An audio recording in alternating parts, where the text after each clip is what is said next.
Hello everyone, JEE mains 2023 11th of April first shift के paper की बात करते हैं। फर्स्ट शिफ्ट के पेपर में केमिस्ट्री का पेपर का लेवल कैसा था, तो हम केमिस्ट्री के पेपर के एनालिसिस को यहाँ पे देखेंगे। सबसे पहले हम बात करते हैं डिफ़िकल्टी लेवल की कि पेपर का लेवल किस तरीके का था। तो इजी यहाँ पे पूछा था 52%, मॉडरेट पूछा गया था 36% एंड डिफ़िकल्टी थी 12%। मतलब ये वाला जो पेपर था वो कंपैरेटिवली दूसरे सभी पेपर से थोड़ा सा मॉडरेट लेवल पर था। इसमें इजी कम थे, मॉडरेट लेवल ज़्यादा था, क्योंकि यहाँ पे ऑर्गेनिक केमिस्ट्री में आपको लगभग सभी क्वेश्चंस में इक्वेशन बेस्ड रिएक्शन ही करनी थी। इसी वजह से थोड़ा सा मॉडरेट लेवल का पेपर ज़्यादा था, इजी कम ही थे। नेक्स्ट बात करते हैं क्लास वाइज डिस्ट्रीब्यूशन की। तो क्लास 11th से 40% एंड अगेन क्लास 12th से 60%। क्लास 12th का वेटेज 11th के कंपैरिजन में ज़्यादा रहा है। ऑर्गेनिक, इनऑर्गेनिक एंड फिजिकल की बात की जाए तो ऑर्गेनिक से 40% क्वेश्चंस कवर हुए थे, इनऑर्गेनिक से 28% क्वेश्चंस कवर हुए थे और फिजिकल से 32% क्वेश्चंस पूछे गए थे। नेक्स्ट मूव करते हैं चैप्टर वाइज डिस्ट्रीब्यूशन की। क्लास 11th में टॉपिक वाइज डिस्ट्रीब्यूशन देखते हैं। तो सबसे पहले स्ट्रक्चर ऑफ एटम से एक क्वेश्चन पूछा था जो कि आपका फोटो इलेक्ट्रिक इफेक्ट पर बेस्ड था। फोटो इलेक्ट्रिक इफेक्ट के ऊपर बेस्ड था ये क्वेश्चन, न्यूमेरिकल क्वेश्चन था यहाँ पे। Classification of element periodic table से एक क्वेश्चन पूछा गया था, आयोनाइजेशन एंथैल्पी पर बेस्ड था। आयोनाइजेशन एंथैल्पी पर एक क्वेश्चन पूछा था। नेक्स्ट केमिकल बॉन्डिंग से एक question again geometry and shape के ऊपर पूछा हुआ था। यहाँ आपको मैच द फॉलोइंग टाइप में पूछा था ये वाला क्वेश्चन। स्टेट ऑफ मैटर से एक क्वेश्चन आरएमएस वैल्यू के ऊपर आपको इंक्रीजिंग और डिक्रीजिंग ऑर्डर के अंदर अरेंज करना था। नेक्स्ट इक्विलिब्रियम में केमिकल इक्विलिब्रियम से एक क्वेश्चन पूछा था। केमिकल इक्विलिब्रियम से पी ब्लॉक से एक क्वेश्चन पूछा था। 11th क्लास का पी ब्लॉक स्टेटमेंट बेस्ड था, करेक्ट और इनकरेक्ट स्टेटमेंट बताने थे। Organic chemistry some basic principle GOC से भी एक क्वेश्चन पूछा गया था। यहाँ पे जो ये क्वेश्चन था वो हाइपर कॉन्जुगेशन के ऊपर बेस्ड था। हाइपर कॉन्जुगेशन के ऊपर बेस्ड क्वेश्चन यहाँ पे जीओसी से पूछा हुआ था। Next qualitative and quantitative analysis एक क्वेश्चन पूछा था क्रोमेटोग्राफी के ऊपर, अगेन सेकेंड टाइम यहाँ पे अप्रैल सेशन में पूछा गया है, तो ये इंपॉर्टेंट है।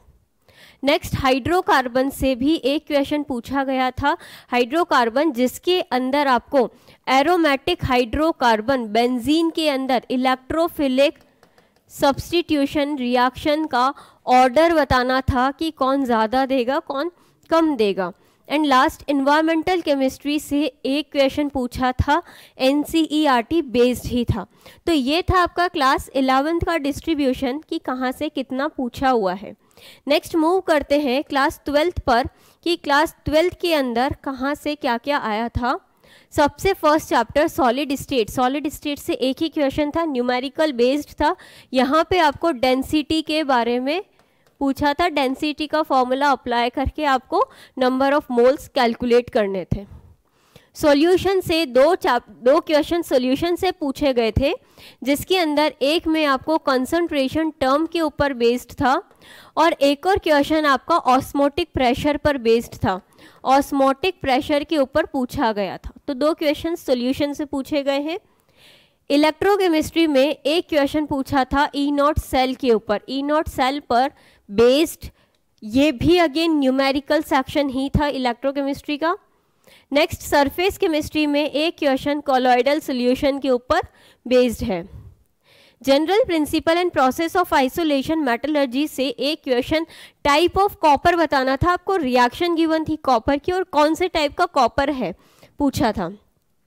कोऑर्डिनेशन केमिस्ट्री से 3 क्वेश्चन इंपॉर्टेंट, अगेन यहाँ पे आपको मैग्नेटिक मोमेंट, मतलब मैग्नेटिक मोमेंट तो फेवरेट टॉपिक हो गया है, मैग्नेटिक मोमेंट तो पूछना ही है, सभी पेपर में पूछ रहा है। तो एक में आपको मैग्नेटिक मोमेंट पूछा था, वही एक और क्वेश्चन के अंदर आपको शेप ज्योमेट्री, हाइब्रिडाइजेशन और CFSE वैल्यू, इस तरीके के क्वेश्चंस पूछे हैं।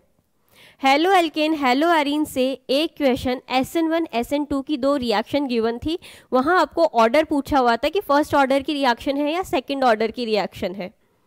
अल्कोहल फिनॉल ईथर से एक, एल्डिहाइड कीटोन कार्बोक्सिलिक एसिड से 2 एंड अमाइन से एक। यहाँ पे ये सभी क्वेश्चंस में आपको रिएक्शन ही करनी थी, तो ये वाला पोर्शन आपका रिएक्शन बेस्ड पोर्शन था। यहाँ पे लगभग ऑर्गेनिक में सभी में आपको रिएक्शन पूरी करनी ही थी। नेक्स्ट पॉलीमर से एक क्वेश्चन आपको NCERT की स्टेटमेंट दिया हुआ था और करेक्ट पूछा गया था। तो ये था क्लास 12th का डिस्ट्रीब्यूशन की क्लास 12th से कहाँ से कितना पूछा हुआ है। तो अगर हम ओवरऑल कंक्लूजन की बात करते हैं तो यहाँ पे आपको फिजिकल के अंदर भी न्यूमेरिकल सेक्शन ज़्यादा मिला था एंड ऑर्गेनिक में भी आपको रिएक्शन करनी ही थी। तो ओवरऑल पेपर का जो लेवल हो गया था, पेपर मॉडरेट लेवल पर था, पेपर मॉडरेट था एंड जो बाकी स्टेटमेंट बेस्ड थे वो डायरेक्टली NCERT बेस्ड ही थे। मतलब इनऑर्गेनिक का पोर्शन आपको लगभग NCERT बेस्ड ही मिलेगा। अगेन यहाँ पे statement and match the following type के आए थे, 3 से 4 क्वेश्चंस पूछे गए थे। इसके अलावा S block, D and F block, P block, hydrogen, environmental chemistry, chemistry in everyday life, biomolecules, polymers, इनसे भी क्वेश्चंस पूछे जा